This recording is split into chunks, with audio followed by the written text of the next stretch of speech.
I will do everything I can as Prime Minister to steady the ship over the coming weeks and months.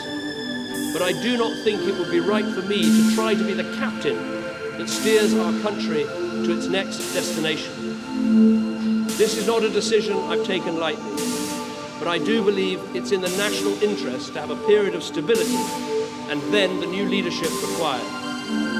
There is no need for a precise timetable today, but in my view we should aim to have a new Prime Minister in place by the start of the Conservative Party conference in October.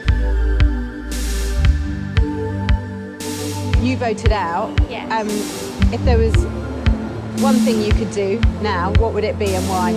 I would go back to the polling station and vote to stay, simply because this morning the reality is actually hitting in and the regrets are filling in of actually that we have actually left EU.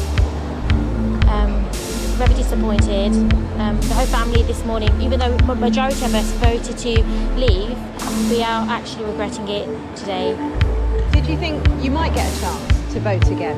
Yeah, actually, I said to my sisters before they flew out, I wish we had the opportunity to vote again, simply because I would do so many things differently for the vote. It was me, my two sisters and my parents.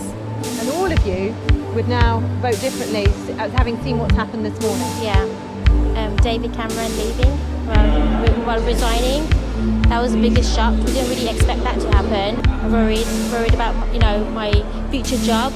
I wanted to bring you this quote from a more generally, which is perhaps more relevant. This comes from a Conservative leader MP who I think will be backing Boris Johnson in the leadership contest.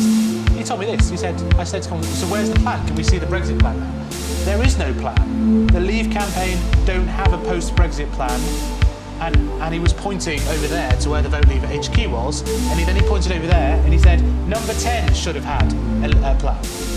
Now, it sounds like I'm making that up. That literally happened 2 hours ago.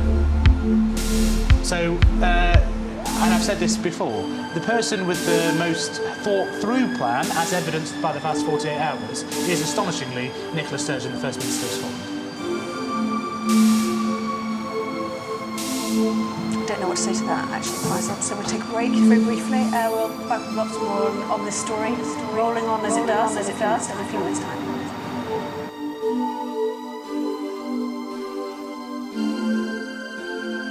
There is no plan. The Leave campaign don't have a post-Brexit plan.